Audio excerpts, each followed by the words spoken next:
नमस्कार दर्शक बंधु मु संदीप आपको पुणी थे स्वागत करुच्ची ओडिशार नंबर 1 फार्मिंग चैनल ई फार्मिंग ओडिशा को। दर्शक बंधु पूर्वर आम चैनल आपण मैंने गुड़ाए गोट फार्म वीडियो देखि थे तेबे आपण मैंने जानी आजिका दिन में गोट फार्म एक लाभदायक व्यवसाय बा पशुपालन। तो आज भिडियो आम एमती जड़े चाषी को भेटू जी कि गोट फार्म कर अत्याधुनिक शैली कर आज तांको भेटू एवं तांको पचारू छेली चाष बाबद संपूर्ण कथा जेपरिक छेली को केमिति खाद्य दि जाए विशेषकर स्टॉल फीडिंग केमिति होउची छेलीर रोग कौन कौन रही एवं छेलीर जत्न किपर नियाजिवो। तेबे दर्शक बंधु संपूर्ण विवरण जानिया पई भिडियोटी को प्रथम रु शेष पर्यंत देखंतु। तेबे दर्शक बंधु आसंतु डेरी न करि जिबा टॉपिक उपरकू।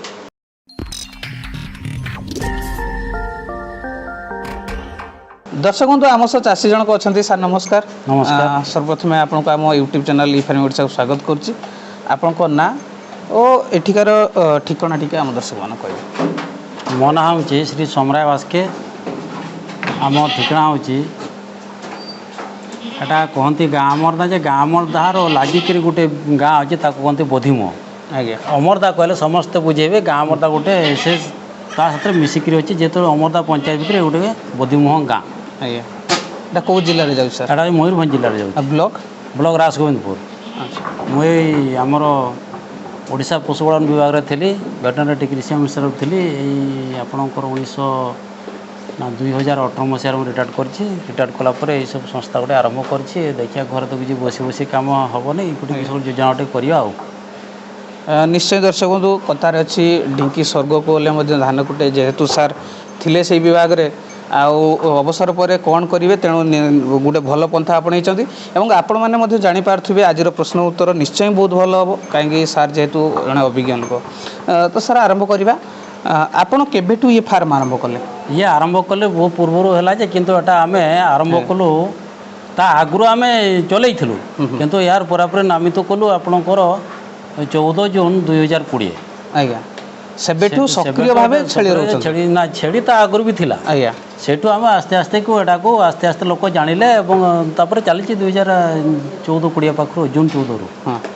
ये जो आम देखु आज ये आपंकर सेटअप हो प्रथम सेटअप करते ना प्रथम एमती स्टार्टिंग किसी करते आसते ना ना आगे आम घर तैयारी कराइला घर तैयारी हो सारापर छेड़ी आनाई आज्ञा यही भाया जो मॉडल देखु मॉडल सब कर सारापर जाकि आम छेड़ी आम आसी 14 तारीख पाखे रखी। आपण फार्म रे कौन कौन प्रजातिर छेली अच्छा? आमर बर्तमान अच्छे बीटल अच्छा प्रथम जो ब्लैक बेंगल तापर बीटल अच्छा उस्मानाबादी अच्छा किसी क्रॉस ब्रीड अच्छा साथ ये जो छेली संबंध में आपंकर गोटे दीर्घ अभिज्ञता थी तो आमको कहतु टिके जे कौ छेली एबे ओडिशा जलवायु बेस्ट? ओडिशा जलवायु कहले आपंकर साधारणतः 2टा छेड़ी सब बेसी आम जानूचे अन्य भी अच्छा सब हूँ आपंकर अच्छा ब्लैक बेंगल अच्छे आम गंजाम ब्रीड गंजाम ब्रीड तो आमर ये ना आमर एवं अच्छा ब्लैक बेंगल अच्छा ब्लैक बेंगल हूँ गाँ छेड़ी एमने गाँव में चोरा भई करी विशेषतः रही पारे किंतु अलग छेड़ी मान किसी स्वतंत्र स्टॉल फीडिंग देवाक पड़ो तेणु एटा को टी अल्प किसी खाद्य देदेले चढ़ी हे को स्पेशल डाएट दरकार हम। आज्ञा तेबे एबे जो मार्केट रे छेली तो मुख्यतः पालन करा जाए मांस पाई मीट पर्पज रे करा जाए से मीट पर्पज देखा कौ छेड़ी बेस्ट हो? हाँ लोकल मार्केट हिसाब से जाऊँ इे आम लोकल मार्केट आम छेड़ी दबा क्या बिक्री कर वाणिज्य एटा तो वाणिज्य सिस्टम क्या दबा तेणुक आमर ब्लैक बेंगल हूँ लोकाल जड़े हठात गोटे मारिदेला धर जड़े किस गोटे मारिदेला कि 20-30 किलो भितर से मांस सेल कर जड़े बेपारी जहाँ जी करुच्चे तेणुक ब्लैक बेंगल आम सुविधा किंतु आउ टे बेसी पर्पज जब आप करेंगे गंजाम ब्रीड कि बीटल ब्रीड कि उस्मानाबादी एगुड़ाक रखले मीट पर बेसी हे आउ बड़ बड़ हे मांस बेसी बाहर तेणुक से रखले टे भल किंतु यहाँ है आम लोकाल आमको सुविधा सुविधा जेहेतु ये जलवायु आमर एरिया यही सब ब्लैक बेंगल हो सब भल। मांस तो निश्चय जोटा कहले जे बाहर अधिका से सब जो अलग ब्रीड अच्छी से सब मांसर टेस्ट या सांगरे सामान हो टेस्ट प्राय मांस सामान आज्ञा मांस टेस्ट प्राय सामान। आपण जो छेली रखिछंती वर्तमान केतोटी छेली आपण फार्म रे अछि? बा आपनको फार्म रो कैपेसिटी केते आमर प्रथम रकेट 230 महिला एवं जो वर्षा सीजन है कम सेल कर देछु नाही बर्तमान आमर अच्छा बड़ अच्छा 71 आज्ञा आउ छोट जो छुआ ए रिसेंटली होती बड़ कले सब सान बड़ मिसिकी आज्ञा आउ ए सान छुआ होती 11टा ये छोट छुआ मान कार 10 दिन 15 दिन ये रकम हम एमती अच्छा 71 ये 11 ताले 82टा बर्तमान अच्छा बाद बाकी सब सेल कर देछु एबे जो आपनकर छेली अछंती छेलीर खाद्य परिचालन उपर को आसीबा खाद्य परिचालन केमिति करचंती चरिबा को छाडुचंती कि आपण स्टॉल फीडिंग दउचंती से बाबद ठीक कोन आमे सकाळ अल्प किसी स्टॉल फीडिंग दिया होपर आम गोटे बाड़ी निआई दुईटा सेपटे किसी समय ये बुलाबुली करा चोरा चोरी करवा यहाँ जनरल बाड़ी आपंकर बुझे जो लोकल बाड़ी आमर जो मयूरभंज जो बाड़ी माने गोड़ा अच्छी से छाड़ी दिया छाड़क बाड़ कराई से भितर रोचे आउटे चोरा बुला किसी आसपर फेरिकी आसुँच सकाल आम स्टॉल फीडिंग दिया टिके सर विस्तृत भाव जा धरतु गोटे छेलीर दैनंदिन जीवन कथा कहवा छेली सका से उठी सारा ताकू कौन खाइबा को दउचंती टिके विस्तृत कहतु आम सकाल उठी सारा आम दौचे खाद्य हिसाब से दाना दिया आज्ञा दाना रे आमर पड़ुची मक्का गहम बुट सोयाबीन एड़ाक मिसिक आभारे 200 पाखापाखि आम दौचु 200 ग्राम 200 ग्राम प्रत्येक छेली को 200 ग्राम दिया टिके से सदा ओजन कर दिया ना ना से आपण कहले ओजन भी अधिका होची केते ओजन भी कमी दिया सकाळ आज्ञा आ उपरला जो अल्प किछि किछि दिया होची जे तो खाई को आका रात सारे जो सुइबे जा के अल्प अल्प दिया से 100 150 पाखापाखि दिया होची ए जो कहले गहम बुट आपनकर मक्का आउ दाना आउ आपनकर सोयाबीन सबुरु मिसिकी 200 ग्राम लेखा प्रत्येक छेली दिया ए जो गहम मक्का बा आपनकर दाना ताकू ग्राइंडिंग करिया पड़े कि ना ना हम गुप्ता दउछु हां हां छोट छेली खाइबार किछि असुविधा होई ना किछि असुविधा होनी जेउना को दाना खिया सिखि जंदे खाइबा को सिखि जंदे ए जो सन सन छेली जोगड़ा अछन ओने खाइबा सिखि दे देखु तो ए खाइ दउछि किछि असुविधा नै तो जो छेली खाई सारा आप चरिया को छाड़ देले चरिया को छाड़ी दे दिन जाक से बाहर रही दिन जाक कहले अब मोटामोटी 2:30 3टा जाए रोचंते और होनांती खरा खरा होची दे पड़ी आछुंते आउथरे आ हां हां तापरे जो हमर बाडीटा अछि आज्ञा ए बाडी रे किछि पाटर से घुरा घुरी करछुंती आ छेली जतले संध्याळे फेरुचंती फेर साला पर संध्याळे कोन कोन खाइबो दउछ हम दउछि चकड़ दउछि आज्ञा बिरी चना आज्ञा आ से गहम भूसी आज्ञा आउ से कोर्थर जो गुंडी हाँ हाँ से दिया आ मिनरल मिक्सचर आम दैनंदिन दिया सफिशिएंट तो दिया होने सफिशिएंट देले तो बहुत दरकार तेणु सफिशिएंट दिया जहाँ डेली मेंटेनेंस पाई इवनिंग रे जो दउचंती केते ग्राम लेखा से 150 पाखापाखि दिया सर आउ गोटे प्रश्न आसे बा आम कथा आम नजर रे आसे आम जो पुराना किछि वीडियो रे कहिचु बा चासी भाई को भेटिचु से माने गोटे कथा कहती कि वर्षा दिन पाई से माने जो डाली जातीय गछ जो जोगुड़ाक मुग बिरी कोलथ तार सुखिला गछ को साइटिक रखती एवं वर्षा दिन ताको चॉपिंग कर दियंती से बाबद कौन कहियो आपण हेटा दबाटा उचित आपणकर जो मिलुची बिरीर जो गछर जो चोपा कोर्थर चोपा आपणकर मुगर जो गछर जो चोपा सेगुड़ा को स्टोर कर रखा कथा एवं दबा कथा निहाती खाइबा तो आमर से सब विशेष संग्रह करें ता बाबद को आम स्वतंत्र घास चाष कराई आम घास दौचु काटिक ग्रीन फुडर ऊपर ग्रीन फुडर आज्ञा ग्रीन फुडर रे आपण कोन कोन करछ हमर अछि मोटामोटी एक प्रकार नि घास चाष होई छी एटा कोनते हाइब्रिड नेपियर आज्ञा हमर सफिशिएंट प्राय अछि बाड रे सेटा हमर सफिशिएंट दिया होछि डेली दउछ ए जो रही गला दिन रे आपण को दाना देले जो चरिबा को छाडिले राति रे पुणी दाना देले संध्याळे दाना घास को केतले दउ घास बळे दे जो आसुचंती चरिबार आसी के जो आसी साला परे आज्ञा आगे घास साई खाई सारे परे घास सेपरा तापर से उनको दाना दिया अच्छा घास दउचंती ताको चॉपिंग करी दउचंती चॉपिंग करी दिया होछि आज्ञा तो हम तो चॉपिंग मशीन नाही तेना आम छोट छोट गोटे काटी करके दिया होछि छोट छोट काटी के दउछ ये तो गला छेलीर खाद्य कथा स्पेशली ताको पानी पियउचंती किछि पानी पियाणी आउछि हमर पानी दिया होछि स्वतंत्र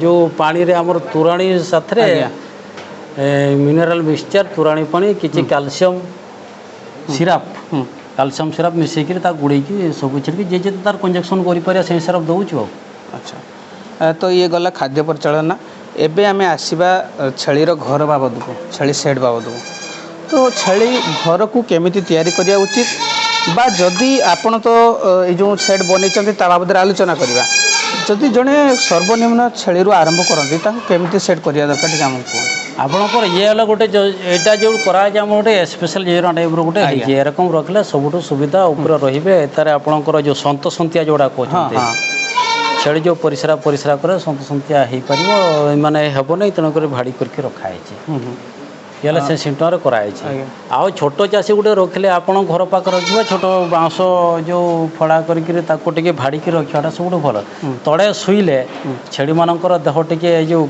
छेड़ी मान पादरे खुरारे जो पानी बाजिले छेड़ी मान देह विशेष सुस्थ रही एरकम कले छेलीर मुख्य कथा आप पानी बाजबनी पादरे बेसी आज्ञा यहाँ हूँ कथा तो आपणकर जो सेट बाबद आलोचना करिया आमे देखुछु आपण पार्ट पार्ट भी करिसंती पार्ट पार्ट जो करचंती छोट छेली को अलगा रखुचंती ना सब जगह सब छेली आमे अलगा अलगा रखिछु गोटे रखाई आपणकर खासी जातीय जो मैंने अच्छा सब बिक्री बुकरा करा हम कि तांकर गोटे सेट दरकार बुझिपारे बुदा पे स्पेशल स्वतंत्र सेट गोटे दरकार से अलगा छेड़ी जीवे नहीं गरम हेले जाइए छेड़ी छेड़ी आसवे गरम छड़ा जीव आउ प्रेग्नेंट पे गोटे रखाई बुझे प्रेग्नेंट पे रखाई आउ गोटे रखाई आप जो मन छुआ ही सारा छुआ ही सारे गोटे जगह रही अलग जो छुआ सारा से माँ छुआ गोटे माँ छुआ गोटे जगह से किए माड़ामाड़ी करेंगे किस करेंगे ना सांगे रही किए माड़ीदेव किए मुड़िया मारिदेव किस कर छेफा मुड़ी मरा तेणु सब अलग कराई तेरे दर्शक बंधु जदि आप संपूर्ण व्यावसायिक भितर कहते सार जो कथा कही जाती से कहते से सब जिन को आपको निश्चय फॉलो करा पड़ो ताल जाए आप भल दी पैसा पाइपर और ये सेट को आम भिजुआल देदेबू आपण को निश्चय देखिए तो जो मैंने अल्प गाँ गहली कर गोटे जिनस को ध्यान देवे परिष्कार परिच्छन्न को निहाती मेंटेन करेंगे ताहले जाई छेली सुस्थ रही सर आउ टिके कथा रहीगला ये जो ऊपर पड़ी आपणकर टीण पड़ी ये छेली उपर प्रभाव पकाउछ गरम दिन एबे तो किसी लागुने गरम दिन तो छेड़ी आमर एठी भी शोचंती छेड़ी दिन आम तले भी शोचंती माने या तले जोटा अछि बुझले तले भी शोचंती आम तो दिन सारा रहउचे एठी के जगुचे आ गरम गरम गरम टिके होय रात रे फैन फैन देइछु अच्छा फैन फैन आउट के अलॉट करा होय शीत दिन कौन व्यवस्था करते शीत दिन आम सेपटे हे एपटे तो पड़ुचे आप तिरपल सब एपटे दिखाई यहाँ जेहतु पवन फन जी आसा करने गैप्स रखीचु आउ शीत दिन पे टोटाल बंद हो तिरपल देकर एबे आ गोटे कथा होची ऋतु अनुजाई छेलीर जत्न तो कौ ऋतुटा छेली बहुत गुरुत्वपूर्ण से सीजन रे छेलीर जत्न निया बेसी दरकार आपणकर अन्न दिन तो छेड़ी बेसी सुस्थ रहा वर्षा दिन टी बेसी असुविधा छेड़ी मान कारण वर्षा वर्षा भिजी भुजा हेले देह टे स्वास्थ्य टे खराब हो जाए शीघ्र क्या ठंडा हम क्या छिंका हम किस हम तेणुक वर्षा दिन बेसी जत्न ना कथा तो सर आप जो छेली रखी छेली केते बड़ है आप बिक्री करते मिनिमम है बिक्री करा उचित ना आपणकर छेड़ीटा आम तो लोकाल हिसाब से माने काम चली छेड़ी गुड़ाक 12 किलो 14 किलो 15 किलो आभारेज होगले ओजन हिसाब से आसीगला आम रखुना आम सेल कर दौचे कि आप बेसी समय रखिले आटे बेसी पैसा पत्र हम तेणुक बेसी दिन रखाटा तो उचित किंतु आपड़ जेहेतु एटा आपणकर रनिंग होगला पैसा पत्र ताले बेसी समय रखा दरकार नहीं या हूँ कथा छेली फार्म जिते जड़े आरंभ करती सी केते दिन पर रिटर्न पाइबे से कथा कही हेना ठीक भाव में कारण छेड़ी गुड़ाक तार जे तार पालन कर जे तार बढ़ई पार अच्छा अच्छा जिते बढ़ई पार जिते सेल कर से हिसाब तार रिटर्न आसो मोटे निज जत्न नेवा निर्भर कर केते आपण तार जत्न नौचंती केमती खाइबा को दोचंती एबे जानिबा छेलीर रोग बाबद रे छेली को कौन कौन मुख्यतः रोग देखा जाए छेली को रोग तो 4 प्रकार रोग रू मोटामोटी आमर ये देखुचे 2 प्रकार रोग बेसी ये देखा जाऊँगी गोटे हूँ पीपीआर आ गए कहते गोट पॉक्स हाँ ए 2टा विशेषतः छेली मान रोग हुए तासर अन्य रोग भी हुए तापर एचएस अच्छी बीक्यू भी अच्छी आंथ्रास भी हुए बेले बेले से गुड़ाक एपटे खूब काँ बा हुए बाय चांस हुए मोटामोटी आम को 2टा रोग हुए पीपीआर आ गोट पॉक्स आपर एफएमडी हुए एफएमडी गोटे फोर्थ मॉडल जो खुरा जेटा कहे गाँव अंचल सेटा भी हुए तो आम छेड़ी को से सब किसी असुविधा है ठीक ठाक अच्छा आमर वैक्सीन दिया ଭ୍ୟାକ୍ସିନ୍ ବାବଦରେ ଯିବା ଯେଉଁ ଆପଣ ଦୁଇଟା ରୋଗ ମୁଖ୍ୟତଃ କହିଗଲେ ପିପିଆର୍ ଆଉ କ'ଣ କହିଲେ ଯେଉଁଟା ଗୋଟ୍ ପକ୍ସ ତା ପାଇଁ ମେଡ଼ିସିନ୍ କେମିତି ଆପଣଙ୍କର ପିପିଆର୍ ପାଇଁ ତ ସ୍ପେଶାଲ୍ ତାର ମେଡ଼ିସିନ୍ ନାହିଁ। ହଁ ଏହା ହେଉଛି ପ୍ରିଭେଣ୍ଟିଭ୍ ମେଜର୍ ହେଉଛି ତାର ସବୁଠୁ ଭଲ ତାର ଭ୍ୟାକ୍ସିନେସନ୍। ସେଟା ବର୍ଷକୁ 2 ଥର ଦିଆଯାଏ। ଭ୍ୟାକ୍ସିନ୍ କଲେ ସେ ରୋଗ ହଠାତ୍ ଆସେ ନାହିଁ। କେବଳ ସେଟାକୁ ଦିଆଯିବ 3 ମାସ ଏଜ୍ରୁ ଉପରକୁ ଆଉ ପ୍ରେଗନେଣ୍ଟକୁ ଦିଆ ହୁଏ। କେଉଁ ଭ୍ୟାକ୍ସିନ୍ ଦିଆଯାଏ କହିପାରିବେ କି? ଆପଣ ଭ୍ୟାକ୍ସିନ୍ ହେଲେ ପିପିଆର୍, ଆଜ୍ଞା, ତାପରେ ଗୋଟ୍ ପକ୍ସ, ହଁ, ତାପରେ ଏଫ୍ଏମ୍ଡି। ଆଜ୍ଞା। ପିପିଆର୍ ହେଲେ ଆମେ ଜାଣିବା କେମିତି ଛେଳିକୁ ପିପିଆର୍ ହେଲା? ପିପିଆର୍ ହେଲେ ଆପଣଙ୍କର ପ୍ରଥମେ ଛେଳି ଜ୍ୱର ହେବ। ଆଜ୍ଞା, ଜ୍ୱର ତ ଚାଷୀ ଜାଣିପାରିବନି। ହଁ, ଆଗେ ଜ୍ୱର ହେବ, ଜ୍ୱର ହେଲା ଦିନେ କାନ୍ତ ଜ୍ୱର ହେବ, ଜ୍ୱର ହେଲା ବେଳେ ତାକୁ ଧଙ୍କିବ ସେ। ଆଜ୍ଞା, ସେତେବେଳେ ହାଇ ଟେମ୍ପରେଚର୍ ଥିବ 107, 108, 106ରୁ 108 ପର୍ଯ୍ୟନ୍ତ ଟେମ୍ପରେଚର୍ ହେବ। ସେ ବିଶେଷତଃ ଖରାରେ ଶୋଇବ। ହଁ, ସେଟା ଦିନେ 2 ଦିନ ହେଇସାରିଲା ପରେ ତାପରେ ନାକରୁ ଟିକେ ପାଣି ବାହାରିବ। ନାକରୁ ଟିକେ ପାଣି ବାହାରିଲା ପରେ ନାକରୁ ମୋଟା ହେଇକିରି ପାଣି ବାହାରିବ। ମୋଟା ହେଇକିରି ତ ସିଙ୍ଗାଣି ହେଇଯିବ, ମୋଟା ସିଙ୍ଗାଣି ହେଇଯିବ। ଆଜ୍ଞା, ଏତେ ମୋଟା ସିଙ୍ଗାଣି ଯିବ ନାକର ନିଶ୍ୱାସ ପ୍ରଶ୍ୱାସ ନେଇପାରିବନି। ସେ ସିଙ୍ଗାଣି ହେଇସାରିଲା ପରେ ସେତେବେଳକୁ ଚାଲିଯିବ ଆପଣଙ୍କର 7 ଦିନ ପାଖାପାଖି ଚାଲିଯିବ ଟାଇମ୍। ଆଚ୍ଛା, ତାପରେ ସେ ତାକୁ ଆସ୍ତେ ଆସ୍ତେ ମୋଟା ଝାଡ଼ା ହେବ। ମୋଟା ଝାଡ଼ା ହେବ, ତାକୁ ତରଳ ଝାଡ଼ା ଆରମ୍ଭ। ତରଳ ଝାଡ଼ା ଏରକମ ହେବ ଯେ ମଳଦ୍ୱାର ପାଖରୁ ଝାଡ଼ାଟା ଆପଣ ଗୋଡ଼ ଦେଇକି ତଳ ଯାଏ ସେ ବହିଯିବ। ଆଚ୍ଛା, ଆଚ୍ଛା, ଆଚ୍ଛା। ସେ ବହିଗଲେ କିନ୍ତୁ ଛେଳି ତାର ଗୋଟେ ସେ ରୋଗର ଗୋଟେ ଜିନିଷ ସେ ଟିକେ ଟିକେ ଖାଉଥିବ। ଟୋଟାଲ ଖାଦ୍ୟ ବନ୍ଦ କରିବନି। ନା ଖାଦ୍ୟ ତ ବନ୍ଦ ସାଥିରେ ସମାନ, ଖାଲି ଟିକେ ନାମ ମାତ୍ର ସେ ଖାଇବ। ଆଉ ସେ ବେଶୀ ଖାଇପାରିବନି, ନାମ ମାତ୍ର ଦେଇକି ଆସ୍ତେ ଆସ୍ତେ ପଡ଼ିଯିବ, ଦେହ ଟୋଟାଲ ଝଡ଼ିଯିବ। ତାପରେ ସେ ଉଠି ପାରିବନି, ସେ ପଡ଼ିଯିବ, ଫେଲ୍ ଡାଉନ୍ ହେଇଯିବ ପୁରା। ପଡ଼ିଗଲା ପରେ ସେ ତାର ପଡ଼ିଥିବ ଆଉ ତାପରେ ମେ କାନ୍ଦିବ। ତାପରେ ସେତେବେଳକୁ 14 ଡେଜ୍ ହେଇଯିବ। ତାପରେ ସେ ପିପିଆର୍ ଏକ ସଂକ୍ରାମକ ରୋଗ। ସଂକ୍ରାମକ ରୋଗ ମାନେ ପିପିଆର୍ ଗୋଟେ ସଂକ୍ରାମକ ରୋଗ। ଗୋଟେକୁ ଅନ୍ୟ କହିବ, ଜଣକୁ ଯଦି ଗାଁରେ ହେଇଗଲା ମାନେ ସାରା ଗାଁ ସାରା ବି ହେଇଯାଇପାରେ। ଆଚ୍ଛା, ଏତେ ମାରାତ୍ମକ ରୋଗ। ଆଉ ଯେଉଁ ଗୋଟ୍ ପକ୍ସଟା? ଗୋଟ୍ ପକ୍ସର ସିଷ୍ଟମ୍ ସିଆ ଏମାନଙ୍କର ହେଲା 2 ଦିନ ଦିନେ ପ୍ରଥମ ଜ୍ୱର ହେବ, 2 ଦିନ କେବେ ଜ୍ୱର ହେବ। ଜ୍ୱର ହେଲା ଗୋଟେ ଗୋଟ୍ ପକ୍ସ ଯେଟା କହୁଛନ୍ତି ଆପଣଙ୍କୁ, ଗୋଟେ ଫୁଟକା ବାହାରିବ ଦେହ ସାରା। ଗୋଟେ ଫୁଟକା ହେଲେ ଛେଳି ଧର ଜାଣିଲେ ଗୋଟ୍ ପକ୍ସ ହେଉଛି ଆଉ। ତେଣୁକରି ଏଗୁଡ଼ାକ ମାନେ କ'ଣ ସେରେ କ୍ୟୁରେଟିଭ୍ ଟ୍ରିଟମେଣ୍ଟ ବିଶେଷ ସୁବିଧା ନାହିଁ। ତଥାପି ଆଣ୍ଟିବାୟୋଟିକ୍ ଜେନେରାଲ୍ ଆଣ୍ଟିବାୟୋଟିକ୍ ଦିଆହେଉଛି, ସେଥିରେ ଯାହା ଚେକଅପ୍ ହେଲେ ହେବ, ନହେଲେ ହେବାର ସମ୍ଭାବନା ବିଶେଷ ନାହିଁ। ତେବେ ଦର୍ଶକ ଟ୍ରିଟମେଣ୍ଟଟା ଅପେକ୍ଷା ଭ୍ୟାକ୍ସିନେସନ୍ କରିବାଟା ସବୁଠୁ ସୁବିଧା। ଆଜ୍ଞା, ତେଣୁ ପୂର୍ବରୁ ସଚେତନ ହେଇଯିବା ଦରକାର। ସଚେତନ ହେଇଯିବା। ଯେଉଁ ଇଟି ଡିଜିଜ୍ ଅଛି ତାର ଲକ୍ଷଣ କ'ଣ? ଇଟି ବି କହନ୍ତି, ଏଟ୍ରୋଟୋକ୍ସିମିଆ ଡିଜିଜ୍ ଯେଉଁଟା କହନ୍ତି, ତାର ଲକ୍ଷଣ ତ ବିଶେଷ ଜଣାଯାଏନି। ସେଟା ହୁଏ ବିଶେଷତଃ ନଭେମ୍ବର ମାସରେ ହୁଏ, ନଭେମ୍ବରରୁ ଡିସେମ୍ବର ମାସରେ ବେଶୀ ହୁଏ। ସେଟା କେତେବେଳେ ହୁଏ? ଆମର ଯେଉଁ ଧାନ ଯେଉଁ କାଟିଲେ, ଧାନ ବିଲକୁ କାଟି ଦେଇସାରିଲା ଆମେ ଛେଳି ସାଧାରଣ ଚାଷୀ ଛାଡ଼ି ଦିଅନ୍ତି। ଆଜ୍ଞା, ସେଠି ଗଲାବେଳେ ସେ ଯେଉଁ ଘାସ ଯେଉଁ ନୂଆ ଯେଉଁ ଧାନ ଗଛ ଯେଉଁ ବାହାରିଥିବ, ଯେଉଁ କ'ଣ ସେଟା କହନ୍ତି, ଥୁଡ଼ ବାହାରେ, ଯେଉଁଟା ନା ଥୁଡ଼ ବାହାରେ, ଯେଉଁ ଆଉ ଥରେ ଯେଉଁ ଗଜା ଯେଉଁ ବାହାରିବ, ସେଟା ଖାଲି ତାଙ୍କର ଏଇ ଯେଉଁ ପାଟି ଯେଉଁ ପାଖ କାଟିଯାଏ, ସେଥିରେ ତାଙ୍କୁ ଗୋଟେ ବ୍ୟାକ୍ଟେରିଆ ଲାଗିଯାଏ। ସେଟା କଲେ ସାଙ୍ଗେ ସାଙ୍ଗେ ତାଙ୍କର ଦେଇକି ଆସ୍ତେ ଆସ୍ତେ ପେଟ ଫୁଲିଯିବ। ସେଠି ଫେରି ଆସିଲା ବେଳେ ସେଟା ଦିନ ବେଳା କିଛି ନାହିଁ। ଆଚ୍ଛା, ଘରକୁ ଫେରି ଆସିଲା ବେଳକୁ ଜ୍ୱର ହେବ, ପେଟ ଆସ୍ତେ ଆସ୍ତେ ଫାମ୍ପି ହେଇଯିବ। ପେଟ ଫାମ୍ପି ହେଲେ ବେକ ଟାଣି ନେଇଯିବ। ବେକ ଟାଣି ଦେଇଯିବ ଆଉ ହଠାତ୍ ସେ ଆଉ ସେ ବଞ୍ଚିବାର ବିଶେଷ ସୁବିଧା ନାହିଁ। ଟିମ୍ପାନିସିଲ ତାପରେ ମରିଯିବ। ମାନେ ଗୋଟେ ଦିନରେ ହିଁ ତାର ଅସୁବିଧା। ଆଚ୍ଛା, ସିଏ ସଂକ୍ରାମକ କି? ସେ ବି ସଂକ୍ରାମକ। ଆଚ୍ଛା, ତ ନିଶ୍ଚୟ ଏସବୁ ଗୁରୁତ୍ୱପୂର୍ଣ୍ଣ ଜିନିଷକୁ ସମସ୍ତେ ଧ୍ୟାନ ଦେବା ଉଚିତ। ଯଦି ବି ଆପଣଙ୍କ ପାଖରେ ଏସବୁ ଜିନିଷ ଦେଖାଯାଉଛି, ଛେଳି ଭିତରେ ଲକ୍ଷଣ ଦେଖାଯାଉଛି, ତେବେ ନିକଟସ୍ଥ ଯିଏ ପଶୁ ଚିକିତ୍ସକ ଅଛନ୍ତି ତାଙ୍କ ସହ ଯଥା ସମ୍ଭବ ଆପଣ ଯୋଗାଯୋଗ କରନ୍ତୁ। ଏବେ ଆସିବା, ଆପଣ ଏଇ ଯେଉଁ ଫାର୍ମରେ ବୋଦା ରଖୁଛନ୍ତି କି? ଫାର୍ମ ବୋଦା ଅଛନ୍ତି ଆମର। ହଁ, ବୋଦା ଅଛନ୍ତି ଆମର ବର୍ତ୍ତମାନ 1, 2, 3 ପ୍ରକାର ବୋଦା ଅଛନ୍ତି। ଯେ ଆମର ବିଟେଲର ଗୋଟେ ବଡ଼ ବୋଦା ଥିଲା, ବିରାଟ ବଡ଼ ବୋଦା। ସେ ଜିଅନ୍ତା ଓଜନ ଥିଲା କୁଇଣ୍ଟାଲେ 13 କିଲୋ। ଆଚ୍ଛା, ଆଉ ସେଠି ରିସେଣ୍ଟଲି ଆମେ ବିକି ଦେଇଛୁ। ଟିକେ ଏଜ୍ ବି ଟିକେ ଓଲ୍ଡ ହେଇଗଲା, ଆଉ ତାକୁ ସେଲ୍ କରିଦେଇଛୁ। ସାର୍, ଗୋଟେ ବୋଦା ମେଟିଂ ପର୍ପୋଜରେ ଗୋଟେ ଫାର୍ମରେ କେତେ ଦିନ ରହିବା ଉଚିତ? ଆପଣ ଯଦି ଅଧିକ ଦିନ ରହୁଛି କ'ଣ ପ୍ରୋବ୍ଲେମ୍ ହେବ? ଆପଣ ଗୋଟେ ବୋଦା ଆପଣଙ୍କର 1.5 ବର୍ଷ ପର୍ଯ୍ୟନ୍ତ, 1.5 ବର୍ଷ ପର୍ଯ୍ୟନ୍ତ ରଖିଲେ ମେଟିଂ ପର୍ପୋଜ ପାଇଁ ଭଲ। ଏମାନଙ୍କ ସେଇ ବିଷୟରେ ପ୍ରଜନନ ପାଇଁ ଭଲ, ମାନେ ଛୁଆ ହେବା ପାଇଁ ଭଲ, ସୁସ୍ଥ ସବଳ ଛୁଆ ହେଇପାରିବେ। ତାପରେ ରଖିଲେ ଆପଣଙ୍କର ତାର ଛୁଆ ତ ବଂଶ ବୃଦ୍ଧି ହେଇଥିବ ନା, ତାହେଲେ ବେଶୀ ରଖିଲେ ସେ କେତେବେଳେ ଇନବ୍ରିଡ଼ିଂ ହେଇଯିବ। ତେଣୁକରି ବେଶୀ ସମୟ ରଖିବାଟା ଯଦି ରଖନ୍ତି ତାକୁ ସେପାରେଟ୍ ରଖିବେ ତାକୁ ମେଟିଂ ପାଇଁ ଆଲାଉ କରାଯିବନି। ଆଚ୍ଛା ଏମିତି ବି ହେଇପାରିବ କି ଯେଉଁ ତାଠୁ ଜନ୍ମ ହେଇଥିବା ପିଲା ଗୁଡ଼ାକୁ ଯଦି ସେପାରେଟ୍ କରି ରଖାଯାଏ ତ ସମ୍ଭବ ହେଇପାରିବ ନା ସମ୍ଭବ ସେଇଟା ଆଜ୍ଞା ତାতে ଆଲାଉ ନ କଲେ ହେଲା ଆଉ ମାନେ ଗୋଟେ ଜାଗାରେ ନ ଛାଡ଼ିଲେ ସିଏ ହେଲା। ଯେଉଁ ଚାଷୀ ଭାଇମାନେ ନୂଆ କରି ଛେଳି ଫାର୍ମ ଆରମ୍ଭ କରିବା ପାଇଁ ଯାଉଛନ୍ତି ସେମିତି ସେମାନେ କେମିତିକା ଛେଳି ଚୟନ କରିବେ ଆଉ କେଉଁ ସିଜନ୍ରେ ଆରମ୍ଭ କଲେ ସେମାନଙ୍କ ପାଇଁ ଭଲ ରହିବ?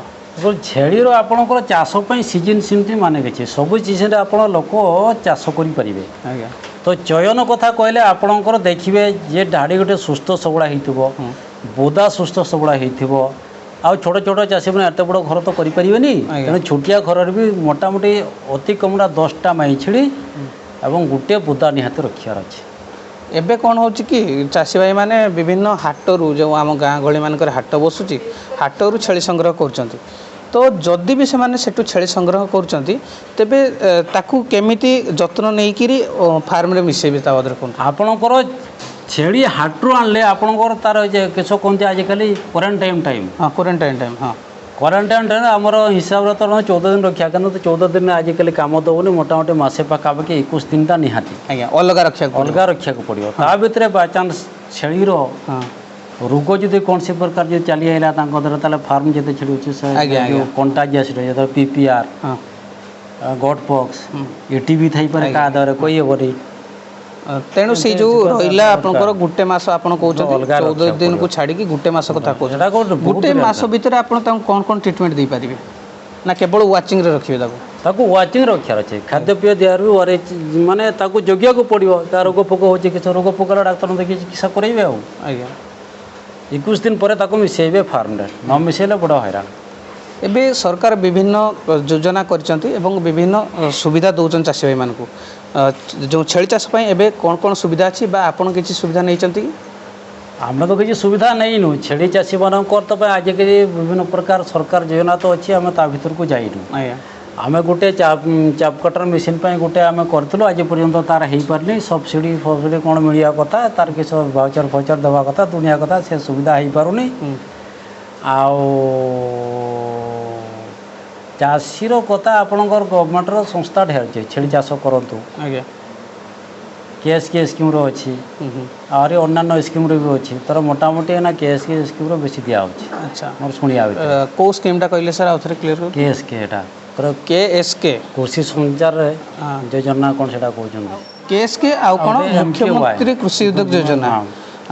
ତ ଏଇସବୁ ଜାଣିବା ପାଇଁ ଚାଷୀ ଭାଇ କାହା ସାଙ୍ଗରେ ଯୋଗାଯୋଗ କଲେ ଏସବୁ ସୁବିଧା ପାଇପାରିବେ? ଏଇଟା କଲେ ଜଣେ ଆମର ରହୁଛନ୍ତି ଯେଉଁ ବ୍ଲକ ଡେଭଲପମେଣ୍ଟ ଅଫିସରେ ଯେଉଁମାନେ ରହୁଛନ୍ତି ସେ ତାକୁ କିଛି ଆଡ଼ିସନାଲ୍ ବେସରେ ଯୋଗାଯୋଗ କଲେ ଭଲ ତାଙ୍କୁ ସୁବିଧା ଅଧିକା ବୁଝିପାରିବେ। ଆଉ ଆପଣଙ୍କର ଯେଉଁ ପଞ୍ଚାୟତମାନଙ୍କରେ ଯେଉଁ VS ଥାନ୍ତି ଯେଉଁ ଭେଟେନାରୀ ଆସିଷ୍ଟାଣ୍ଟ ସଜ ଥାନ୍ତି ସେମାନଙ୍କ ସହ ଯୋଗାଯୋଗ କଲେ ହେଇପାରିବ? ସେମାନଙ୍କ ସହ ଯୋଗାଯୋଗ କଲେ ବି ହେଇପାରିବ କିନ୍ତୁ ଏଇଟା ମେଣ୍ଟେନ୍ କରୁଛନ୍ତି ଆପଣଙ୍କର ଆଡ଼ିସନାଲ୍ VS ଯେଉଁ ଅଛନ୍ତି ବ୍ଲକରେ ବ୍ଲକ ଭେଟେନାରୀ ଅଫିସର ଯିଏ ଅଛନ୍ତି ସେମାନେ ବେଶୀ ବୁଝାବୁଝି କରୁଛନ୍ତି। ତ ସାର୍ ଆପଣଙ୍କୁ ବହୁତ ବହୁତ ଧନ୍ୟବାଦ ଆପଣ ନିଜର ମୂଲ୍ୟବାନ ସମୟ ଦେଇ ଆମ ଦର୍ଶକମାନଙ୍କୁ ଗୁଡ଼ାଏ ମୂଲ୍ୟବାନ ତଥ୍ୟ ଦେଲେ ଯାହାଫଳରେ କି ଆମ ଦର୍ଶକମାନେ ନିଶ୍ଚୟ ଜାଣିପାରିଥିବେ ଛେଳି ଚାଷ ବାବଦରେ କିଛି ନୂଆ କଥା। ଦର୍ଶକ ବନ୍ଧୁ ଆଶା କରୁଛୁ ଆଜିର ଭିଡ଼ିଓଟିରୁ ଆପଣଙ୍କୁ ଛେଳି ଚାଷ ବାବଦରେ କିଛି ନୂଆ ତଥ୍ୟ ଜାଣିବାକୁ ମିଳିଥିବ। ଯଦି ଆଜିର ଭିଡ଼ିଓଟି ଆପଣମାନଙ୍କୁ ଭଲ ଲାଗିଥାଏ ତେବେ ଲାଇକ୍ କରନ୍ତୁ ଓ ସାଙ୍ଗମାନଙ୍କ ସହ ସେୟାର କରନ୍ତୁ। ଏପର୍ଯ୍ୟନ୍ତ ଯଦି ଆପଣମାନେ ଆମ ଚ୍ୟାନେଲକୁ ସବସ୍କ୍ରାଇବ୍ କରିନାହାନ୍ତି ତେବେ ଏବେ ହିଁ ସବସ୍କ୍ରାଇବ୍ କରିନିଅନ୍ତୁ। ତେବେ ଆଜି ପାଇଁ ତ ସମୟ ହେଇଯାଇଛି ପୁଣି ଦେଖା ହେବ ଆଉ ଏକ ସୁନ୍ଦର ଭିଡ଼ିଓ ସହ ସେତେବେଳେ ଯାଏଁ ରହୁଛି ନମସ୍କାର ଜୟ ଜଗନ୍ନାଥ।